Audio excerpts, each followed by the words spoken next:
me a little bit about yourself. Okay, so I think what's most fun about what I do is that I get to play all day, I get to be creative all day, I get to do whatever makes me happy. I think for me the bottom line is so many of us are doing things that just because.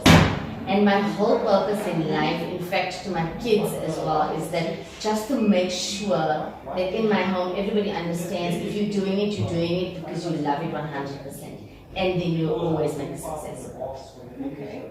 So is that why you started CherryTop Clothing?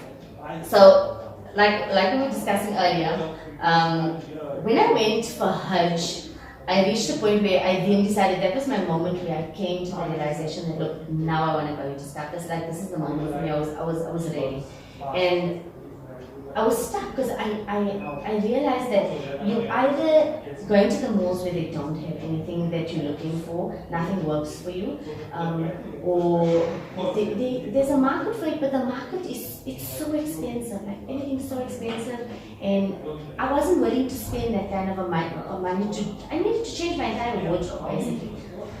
And so because I had a background in design, I started playing around with it, and I said, okay, I'm gonna start making my own stuff. And I'm gonna do my own thing. Because I don't want to be in a buyer all the time. If I'm gonna go into stuff, but I still want to show who I am. I still want my personality to come through. I still want to be able to express myself through my clothing. Exactly. And I started. It wasn't meant to be a brand. It wasn't meant to be anything more than that. Because before that, CherryTop was just purely kiddies things. I used to only do kids clothing. I used to make kids pajamas and baby growers and that sort of things, right? But now I already had something going in design, so I'd use my stuff and I'd start making things for myself. And I'd post it, but as like of myself, like me and my kid or me, and people would they like send me messages or I get DM like, where did you get that from? Or like, where can I find that? And I'm like, okay, hang on, there's a market here. There's like this, there's something that I can go into. And that's how it basically started. It was a complete and utter mistake. My entire vision initially was just to be in kiddies clothing. And when I picked up on this, I started playing very slowly in it. Like I started making very few pieces just to test the water. And I got to a point where I had to altogether remove my kiddies things, where now I just don't have the time for it. So you don't make kiddies? I don't. I do pajamas for Eid, for the 2 Eids. I make pajama range. But other than that, I just don't have the time for it because we're so consumed by something that wasn't even in the pipeline. It just happened. Well, it just happened. Yeah, where we just do modest wear. Okay. Yeah. Okay. And so what inspires you to create certain pieces? I'm a very like sort of boho chic sort of a girl, like that's me. I don't like anything conventional. I don't usually like things that are in the mall. I don't like I'm not the kind of person who's finds it easy to shop. Like I could go in there and spend hours and walk out with absolutely nothing. And that was why. And that's where the aesthetic comes from as well. Like you'll notice in a lot of my pieces, it's not things that you'll find everywhere else. It's not things other people would be advertising. Like there's so many other brands that do modest wear, and there's so many other places or avenues you can go to shop these pieces. But you won't find something that you find on our page simply because I find my style is just very. It's playful. Yeah, it plays with art. It plays with color. It plays with. It's different. Okay, I like that. And so you say you just think of these designs and then you just sort of make it what... yeah, like most of the time it happens in the shower. It's either in the shower or in bed, like when I'm most free. There's times where I'll just have a blank space. Oh, yeah, okay, then it came to me. So you get up and you write. And then I'll start, okay. Yeah. Like it's always at the most random. If I try and sit and design a range now, it's not going to happen. Oh. Right? It will come, it always comes so organically. It will happen when it needs to happen. Sometimes it will be something like I'll go out with the kids and something catches my eye, whether it be a piece of art, whether it be a restaurant, whether it be a movie we watched today, something will capture me, and that evening I wanna come up with something. Okay, so when you say you come up with something, you draw it first, you plan it first? Yeah. Okay. We go through the whole process. Okay. So it goes from, and then I'll send it into the initial phases where the production is made of just one, right? And then I'll test out the water and be like, I'll wear it. How do I feel in it? How does it make? How does it move? How does it wash? How does it work into my wardrobe as a working mom? If I have kids, like basically I'll play around with it. How can I tweak it?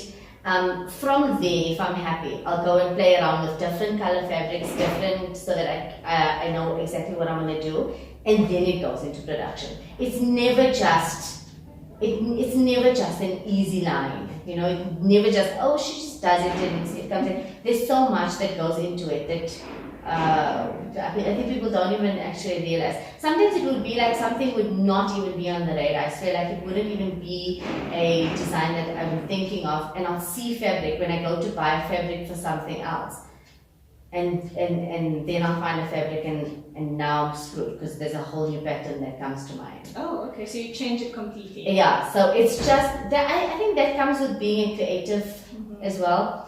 It's nothing's ever determined. I'm always playing around. I'm always changing it up. There's always something new in my mind. Like even now, when there's a new range coming up, I'm already thinking about like 2 months down the line. You know what I'm saying? Okay. So, are your pieces more like seasonal, or it's for any season? No, yeah. I try to work on items that will take you right throughout the year. That's always been a focus for me. Reason being is when we design, we try to keep things so that if I'm wearing it in January, I'll still be able to wear it in August, I'll still be able to wear it next year, and I'll still be able to wear it 5 years from now.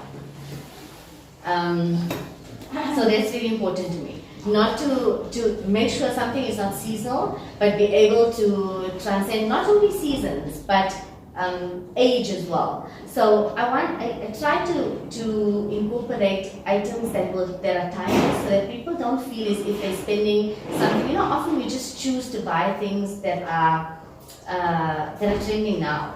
That doesn't actually make sense to me because next month something else is trending.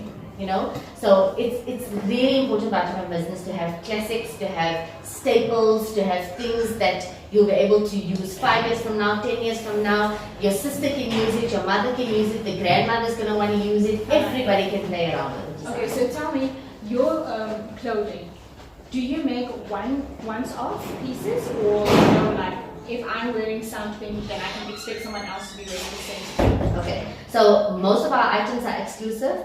I don't repeat fabrics, I don't repeat a lot of designs unless it's in our staple collection. So a lot of times there'll be 3 or 4 pieces that are always in our staple collection, and then we add on like at least 20 new designs, right? If you are wearing it, I can almost guarantee you on that same day something else is not going to have it. I always keep my pieces to a very limited amount, and I don't restock. The only pieces we restock are our staples, like I said.